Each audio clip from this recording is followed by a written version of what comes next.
What if you woke up tomorrow and you couldn't poop? What if you never pooped again? In this video, we'll go through the toll not pooping can have on your body, the reasons you might become poop-averse, and what you can do to get pooping once again.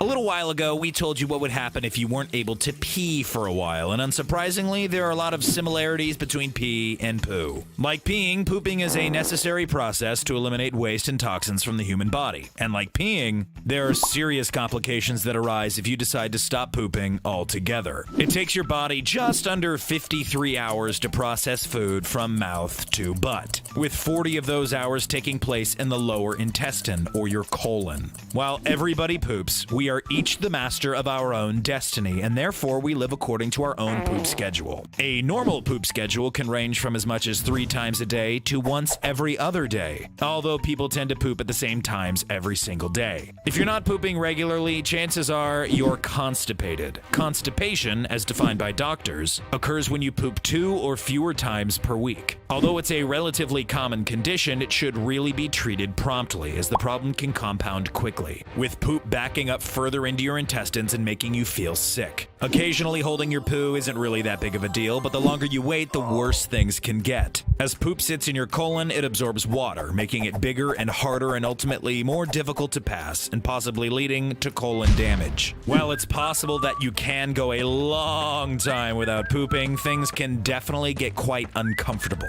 Bloating, nausea, and stomach pain are just a few of the symptoms you'd have to deal with. And those aren't even the worst. Not pooping doesn't just affect your digestive system, it can impact your entire body. A few examples of this are fecal impaction. If your stool compacts too much and becomes hard, it may require medical assistance to be removed.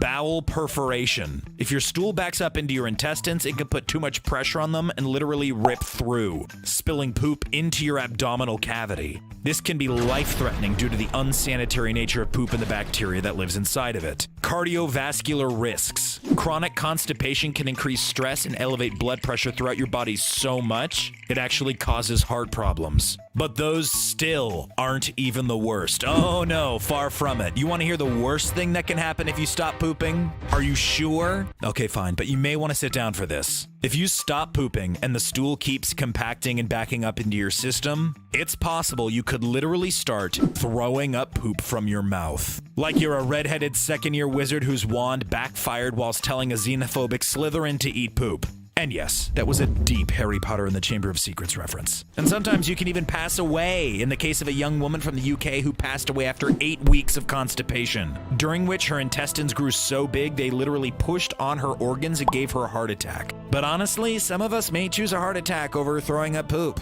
There are some things you just can't quite recover from, you know? Aside from waking up with no butt, there are a couple of reasons you might want to stop pooping entirely. Diet, lack of exercise, stress, irritable bowel syndrome or IBS, and some medicines can keep you from enjoying a healthy, regular bowel movement. There are also mental diseases such as functional fecal retention syndrome, a condition mainly found in children who are scared to poop. In fact, the world record for not pooping may belong to a 13-year-old whose functional fecal retention syndrome prevented them from pooping for a year. That said, if you suppress your need to poop for a long time, it can be difficult to stimulate your colon to work again. So if your colon is stopped and you'd like to restart it, step number 1 to get it started is to drink more water, which is the solution to really most of life's problems. Your poop will absorb the water, stimulating the bowels to get moving again. Next, you should exercise, which is also another solution to most of life's problems. Movement generally massages the bowels, and you don't even have to do any risky exercises like squats. A simple brisk walk after supper can do the trick. Finally, reducing dairy intake, eating more fibrous fruit and vegetables, and cutting out processed foods can do wonders for your ability to poop cleanly. And again, these are generally tips for living a healthy life in many other regards. So there you have it. While the consequences of not pooping can be devastating, luckily the cures are extremely accessible and easy to come by. In a worst case scenario, you can buy some laxatives at your local pharmacy and get the engine revved up that way. A handful of people are born with a condition where they literally don't have a functioning butt.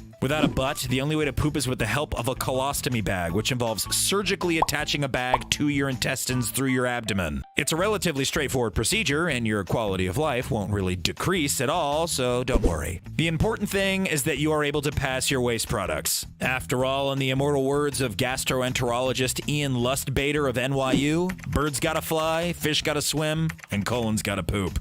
That's all for today, and thanks again for tuning in. If you're a fan of fecal facts and toilet humor, make sure you like, subscribe, and head over to the Brainiac YouTube channel where you can find other videos like this and many more. See you later, Brainiacs.